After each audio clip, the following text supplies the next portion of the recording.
तो गाइस आज हम पढ़ेंगे गोंड जनजाति। ओके, इसका परिचय है।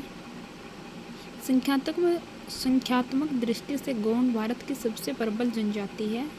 गोंड स्वयं को कोई तुर या कोई कहते हैं। ठीक है, छोटे क्वेश्चन भी आ सकता है कि गोंड जनजाति का अन्य नाम या फिर कोई या कोई तुर की जनजाति को कहते हैं, तो ये भी याद रखना में।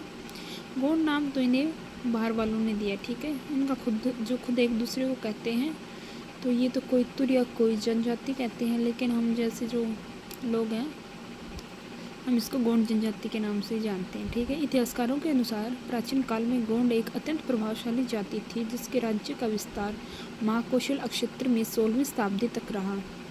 गोंड के उत्कृष्ट और राजनीतिक प्रभुत्व के कारण वर्तमान महाकौशल के विशाल क्षेत्र को प्राचीन काल में गोंडवाना के नाम से जाना जाता है। मध्य युग में प्रसिद्ध इस गोंडवाना क्षेत्र में 4 अलग अलग गोंड राज्य थे। मध्यकाल में दिल्ली के मुगल शासकों ने उनके राज्य पर अधिकार कर लिया। पराजय के बाद गोंड घने जंगल और दुर्गम पहाड़ों में चले गए। वह कई पीढ़ियों से जंगलों में रहने के कारण गोंड आदिवासी जनजाति की श्रेणी में आ गए। वर्तमान में इनकी लगभग 90 लाख संख्या है। ठीक है, जो ये लोग हैं जो प्राचीन काल में बहुत ही प्रभावशाली थे, इनका इतिहास है वो बहुत प्रभावशाली रहा है, और जो इनका राज्य था वो भी बहुत बड़े क्षेत्र में फैला हुआ था। लेकिन पता ही है प्रसिद्धि है तो अंत भी आएगा। तो धीरे धीरे क्या है, जो दिल्ली के मुगल शासक थे उन्होंने इनका अंत करने का प्रयास किया, और फिर ये डर के मारे कहीं जंगली या पहाड़ी क्षेत्रों में रहने लगे, और फिर वहाँ से एक जनजाति के रूप में प्रसिद्ध हो गए। ठीक है, इनकी उपजातियाँ गोंडों की करीब 1.5 दर्जन उपजातियाँ हैं। 1.5 दर्जन यानी 18।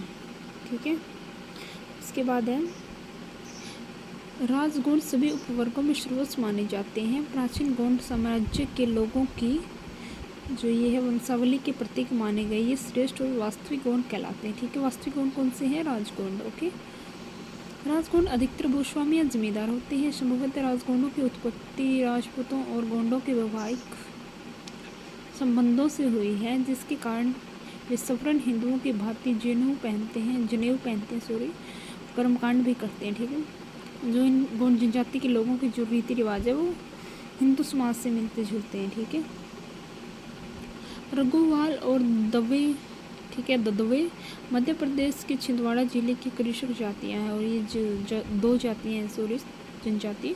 जाति ये कौन सी है? ये कृषक जातियाँ। ठीक है, परिधान या पादल मुख्य राजगोंडों के पुरोहित हैं। ठीक है, इसके बाद है ओयाल और जो ये थोटवाल भी गायक और भाट है। जो ओयल है ये गायक है, और थोटवाल है ये भाट है।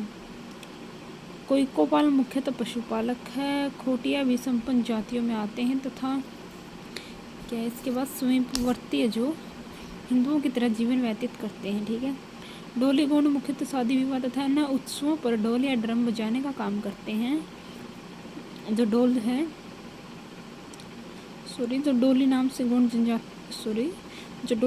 गोंड है वो प्रसिद्ध है। वो क्या करते हैं? ढोल या ड्रम बजाते हैं शादी विवाह में, यानी खुशी के अवसर पर। ओके, इनके अतिरिक्त कोलाम, मुधाल, मुरिया, मारिया, गजपा, डाडकर, भटरा, हलवाई आदि है, ये उपवर्ग हैं। ठीक है, इनके निवास क्षेत्र क्या है?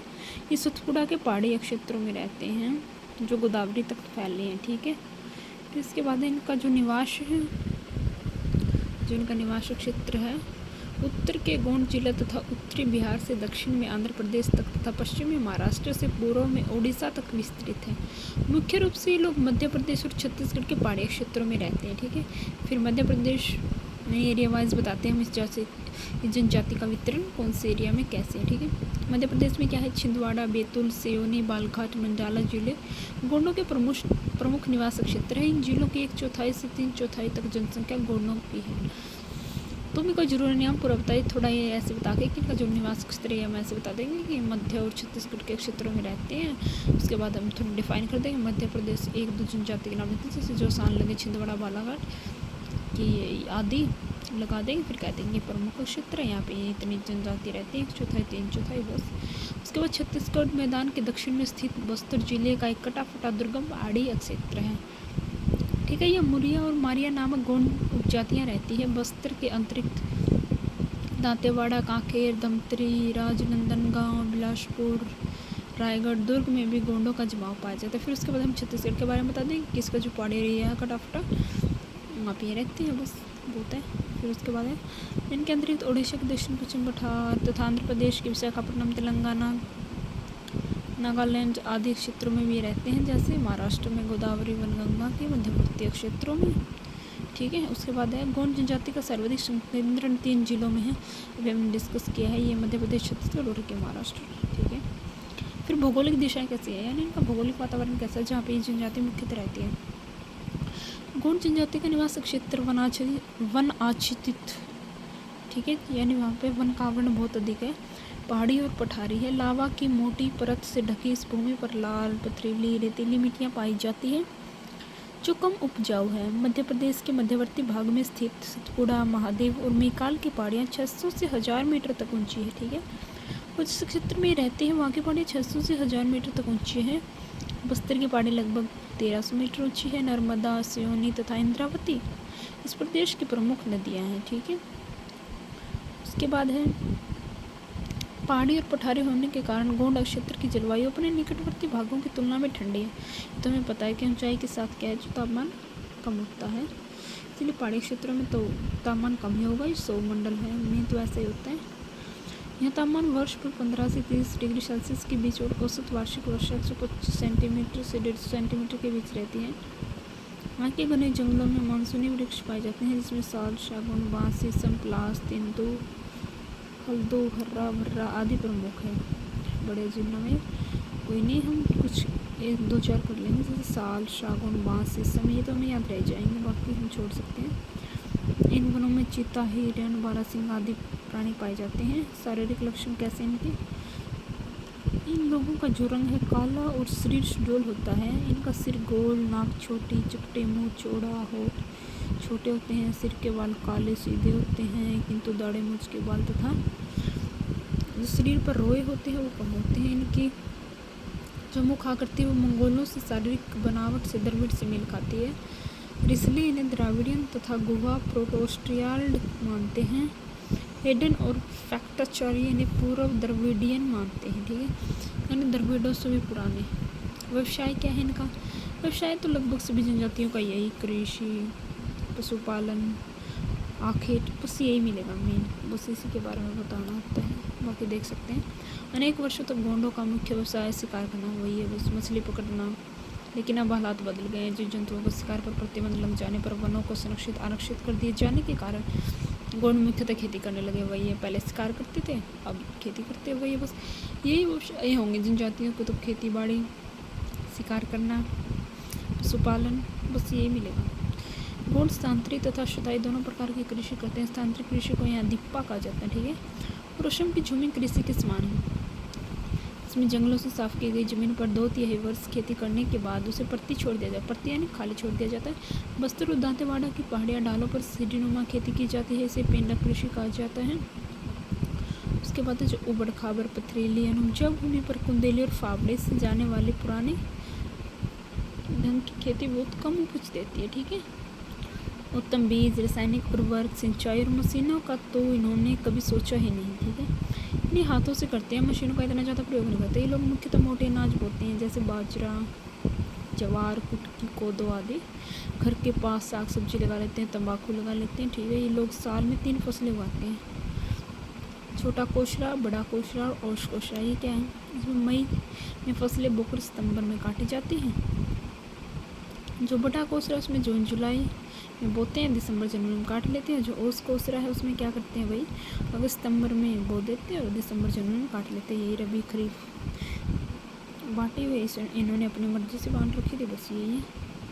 जैसे जो जोग्राफिकल लैंग्वेज है रियल में, उसमें रबी खरीफ और जावेद ये है, और इनकी 3 थी खुद की, तो बस यही है। उसके बाद है जो गोंड महिलाएं धान के प्रतिरोपण में अत्यंत निपुण है। क्यों है वो, क्योंकि उनका कार्य ये तो, यानी हम जो काम करते हैं उसमें एक्सपर्ट तो हो ही जाते हैं। खेती का 70% काम महिलाएं करती है।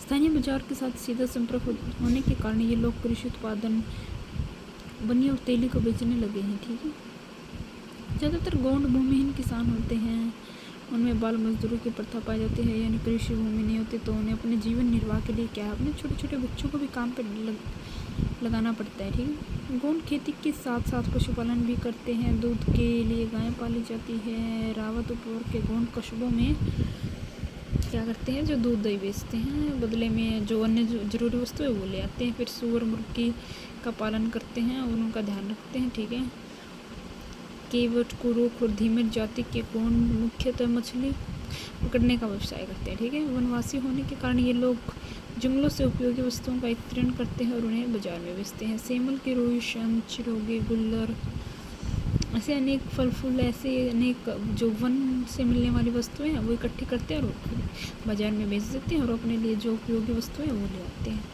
फिर गोंड जनजाति के कई उपवर्ग कुटीर उद्योग भी लगाते हैं, यानी छोटे मोटे कोई उद्योग। लोहार कृषि के लिए साधारण उपकरण बनाते हैं। जैसे लोहार जाति के हैं वो लोहे से कोई ऐसा सामान बना देते हैं जो कृषि के लिए उपयोगी हो। उसके बाद है आंध्र प्रदेश के विशाखापट्टनम और उड़ीसा के गंजम जिलों में बसे सावरा जाति के बहुत से गोंड कुटीर उद्योग करते हैं। जो सावरा जाति के है वो करते हैं ये काम, कुटीर उद्योग वाला। कुंदाल जाति के लोग टोकरियाँ चटाइयाँ बनाते हैं। कुटीर उद्योग का ही तो काम है ये, टोकरी चटाई बनाना, खिलौने बनाना। ठीक है, उसके बाद इनका भोजन का क्या है, गोंड लोग जो भोजन में चावल खाते हैं, कुटकी एक प्रकार का मोटा अनाज होता है। ठीक है, का प्रयोग करते हैं। मक्का, कोदो व ज्वार के अंतरिक्ष जंगलों से विभिन्न प्रकार के कंदमूल सब्जियां एकत्रित कर लेते हैं और उनका प्रयोग कर लेते हैं भोजन में। गोंडों की विभिन्न उपजातियों में भोजन संबंधी नियम और आदतें अलग अलग होती हैं। यानी ये गोंड तो क्या है, जनजाति है, इसमें भी अनेक जातियाँ हैं। ठीक है, तो इसमें जो अनेक जनजातियाँ हैं वो सारी जातियाँ हैं, उनमें ज़रूरी नहीं है कि सभी का एक सा खान पान हो, एक जैसा ही हो, सबका अलग अलग है। ठीक है, सभी गोंड गोमांस नहीं खाते, यानी नियम क्या है कि गोमांस नहीं खाते क्योंकि इनके जो रीति रिवाज वो हिंदू धर्म से मिलते हैं, तो हिंदू धर्म में गाय को पवित्र माना जाता है, इसलिए गोमांस नहीं खाते हैं। अधिकांश गोंड उपजाति में किसी न किसी एक पशु का मांस खाना वर्जित है। ठीक है, इसमें सबसे कुलीन और श्रेष्ठ माने जाने वाले राजगोंड गाय, भैंस, बंदर का मांस नहीं खाते। निम्न स्तर के जो है वो धूरगोंड हैं। सभी प्रकार की लालची, छिपकली, सांप, बिल्ली की तरह का मांस खा जाते हैं। ये लोग चावल, मुआ, खजूर से बने लौंगा, मांडिया, टोडी नामक शराब पीते हैं, जिनका प्रयोग उत्सवों पर किया जाता है। इन लोगों में अफीम, तंबाकू, नशीले पदार्थों का भी प्रचलन है। वस्त्र का क्या है इनका, यानी इनके पहनावा। संथालों की तरह गोंड भी कम वस्त्र धारण करते हैं। इनमें सूती वस्त्रों का प्रचलन अधिक है। स्त्रियाँ साड़ी पहनती हैं और नकली मूंगा, मोती, लोहे, पीतल के आभूषण पहनती हैं। लड़कियों के बचपन में हाथ, मुंह और जांघ आदि अंगों पर चित्र गुदवाने की प्रथा है, नहीं जो हमें टैटू बोलते हैं। गोदने का काम प्रधान और टोडिया जाति के लोग करते हैं। युवतियाँ सिर के बालों में फूल लगाती हैं, हाथों में बाजूबंद, ठीक है, पैरों में नुपुर यानी पायल पहनती है। वस्त्र की मारी स्त्रियाँ सफ़ेद मोतियों के गुच्छे और लोहे और पीतल की कड़ियों से बनी जंजीर पहनती हैं। पुरुष धोती डालते हैं, गले में सफ़ेद दानों की माला, कानों में पीतल की बालियाँ, मारियाँ। पुरुष कमर में कोड़ियों की माला पहनते हैं, जिसमें क्या होता है, चाकू लगाते हैं। स्त्री और पुरुष दोनों सफ़ेद बांस और पशुओं के सींगों से बने कंगों का प्रयोग करते हैं। ये लोग अपने शरीर को राख से रंगते हैं। उत्सव त्योहारों पर रंग बिरंगे वस्त्र पहनते हैं, सिर पर पक्षियों के पंख बांधते हैं। घर और बस्तियाँ कैसी हैं इनकी, गोंड जनजाति के लोग की बस्तियाँ प्राय छोटी होती है, जिनमें लगभग 50 घर होते हैं। ठीक है, उसके बाद है पर्वतमारिया लोगों के गांव तो और भी छोटे होते हैं, जिनमें 15-20 ही घर होते हैं। और जो इनके जो घर है इतने छोटे गाँव उनको क्या कहते हैं, तोला कहते हैं। जो 2 तोला यानी 2 गाँव के बीच आने जाने की एक गली होती है। हर गाँव का अपना एक मंदिर। गाँव की पूर्वी दिशा में दाह संस्कार के लिए शमशान घाट, कहीं कहीं मृतकों को दफनाया भी जाता है। बस्ती के मतलब उनके अपने अपने रिवाज, कोई जलाता है, कोई दफनाता है। बस्ती की स्थापना करते समय गोंड अनेक तथ्यों का ध्यान रखते हैं, जैसे जल की उपलब्धता, सस्ती जल परिवहन, नदी की निकटता, पशुओं के और मनुष्यों के स्तरों से सुरक्षा, आने वाले खतरों से बचने के लिए सुरक्षित स्थान। हिंदू बाहुल गाँव में गोंडों की बस्ती है, जो मुख्य गांव से थोड़ी दूर पाई जाती है, जिन्हें गोंड पांडा के नाम से जाना जाता है। झोपड़ियों में समांतर रेखाओं में समांतर रेखाओं में बनाई जाती है। ठीक है, और 8 से 10 मीटर चौड़ी गली होती है उनके बीच। घर बनाने से पहले गोंड पुजारी द्वारा स्थल का चुनाव करवाते हैं, यानी जो पुजारी पंडित होते हैं उनसे पूछते हैं कि हमें कहाँ अपना घर बनाना चाहिए, झोपड़ी बनानी चाहिए। स्थल पर किसी कोई यानी कि वहाँ पे कोई भूत प्रेत ना हो, इसके लिए भी ये पूजा करवाते हैं। यानी बहुत क्या बोल सकते हैं, अब ऐसे गाँव में भी हमारे अभी भी होता है ये सब। फिर भी इनके मतलब वही आज भी चली आ रही है प्राचीन जो विचारधाराएं हैं। तो इसके स्थानीय रूप से उपलब्ध गृह निर्माण सामग्री से लिया जाता है। झोपड़ियाँ बनाने में घास फूस, लकड़ी, बांस, मिट्टी का प्रयोग करते हैं। बांस या लकड़ी के खंभों पर टिकी झोपड़ी की दीवारों पर मिट्टी का लेप लगाया जाता है। घर के 3 भाग होते हैं: रसोई, शयन कक्ष, अन्न घर। शयन यानी सोने का, अन्न यानी रसोई घर बोल दो, या फिर वो गोदाम, गोदाम रसोई तो खाना पीना जहाँ पे बनता वो। झोपड़ी के अगले भाग में एक बरामदा तथा पिछले भाग में एक अन्य झोपड़ी होती है। इस अलग से बनी झोपड़ी का उपयोग युवा महिलाओं द्वारा विशेष दिनों में किया जाता है। सामान्यतः घर के पास एक क्या होता है, मुर्गी बाड़ा एवं साग सब्जी के लिए क्या होता है, तैयार होता है। ठीक है, इसके बाद है उपकरण एवं औजार। ठीक है, कि कौन से उपकरण औजारों का प्रयोग करते हैं। खेती के काम में जो गोंड है पुराने और बहुत ही साधारण किस्म के औजारों का प्रयोग करते हैं, जैसे हल, कुदाल, खुरपी, हंसिया, कुल्हाड़ी। हंसिया यानी फावड़ा कहते हैं जिसे, या दांती। शिकार के लिए धनुष बाण एवं बांस के डंडे का प्रयोग किया जाता है। घर से बाहर जाते समय गोंड धनुष बाण को साथ लेकर चलते हैं। घरेलू कामों में चाकों का प्रयोग किया जाता है। सामान को बांस की बंगी में ढोया जाता है। लकड़ी के हल, पुस्ते और धनुष बनाने में गोंड अत्यंत कुशल होते हैं। ठीक है, क्या होते हैं ये, बांस की चीज़ें बनाने में अत्यंत ही कुशल होते हैं। सामाजिक संगठन क्या है, इनका सामाजिक तौर तरीके क्या है, सामाजिक इनका जो समाज है वो कैसा है। सामाजिक रूप से श्रम विभाजन, गौण लोगों में जो जाति है उनके आधार पर कामों को बांटा गया है। जैसे होता है कि लोहार लोहे का काम करेगा, सोनार सोने का, ऐसे इन्होंने भी अपना काम बांट रखा है। उसके बाद विवाह, जो विवाह है वो राजगुण, धनी व्यक्ति एक से अधिक विवाह करते हैं, जो धनी है वो तो। लेकिन विवाह की अनेक प्रथाएं प्रचलित है, जैसे लड़के लड़की ढूंढते हैं, जैसे लड़के वाले लड़की को ढूंढते हैं, किंतु कोलाम जाति के गोंडों का रिवाज लड़का लड़की को घर से ज़बरदस्ती ले जाता है और उससे विवाह रचाता है। इसमें विधवा विवाह भी प्रचलित है। ठीक है, बड़े भाई की मृत्यु पर छोटे भाई से भाभी का विवाह करना गोंड जाति के लोग तथा यौन संबंधों के मामले में उदार हैं। यानी ये लोग जो थोड़े मॉडर्न थिंकिंग के बन गए हैं, जो वेस्ट कल्चर से मिलती है। गोंड बुआ की लकड़ी लड़की तथा मामा की लड़की से विवाह कर लेते हैं, यानी अपने रिलेटिव्स में कर लेते हैं। लेकिन जो मराठी लोगों के संपर्क में आने वाले गोंड हैं वो ऐसे है ना, अपने रिलेटिव के साथ शादी के लिए क्या है, स्वीकृति नहीं देते। विवाह से पहले युवक युवतियाँ घर के पीछे अलग से झोंपड़ी, घोटालू कहा जाता है, में स्वच्छंद, जिसमें क्या है वो अपनी मर्जी से मिल सकते हैं। अधिकतर विवाह लड़का लड़की की सहमति से होते हैं, यानी लव मैरिज। बाल विवाह का रिवाज नहीं है। नज़दीकी रिश्तेदारी में भी शादी की जाती है और बढ़िया मानी जाती है वो शादी, और तलाक होता है, परंतु ये आम बात नहीं है। ठीक है, यानी तलाक को आज भी लोग बुराई समझते हैं। भले ही ये जो कानून हमें इसके लिए लीगल अप्रूवल देता है, बट फिर भी परिवार क्या है, गोंडों का परिवार पितृ स्थातंग है, यानी पापा की चलती हैं, फादर की चलती हैं, परिवार में पुरुष की चलती हैं। परिवार एकाकी तथा संयुक्त दोनों प्रकार के होते हैं, यानी जॉइंट फैमिली भी होती है और सिंगल भी। पुरुष व्यापार आखिर कृषि कार्य करते हैं, महिलाएं जो घर का काम करती हैं और कृषि में भी हाथ बटाती हैं।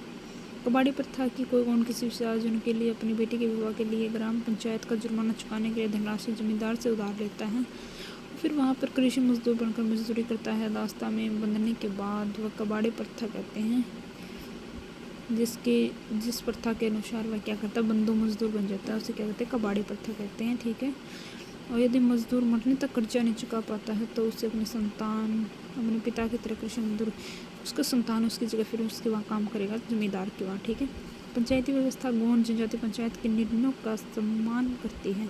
हर गांव की एक पंचायत होती है जिसके मुखिया को मुकदम कहते हैं, यानी अब जिसे सरपंच कहते हैं। भाषा, इनकी भाषा जो गोंडी है और जो द्रविड़ परिवार से संबंधित है।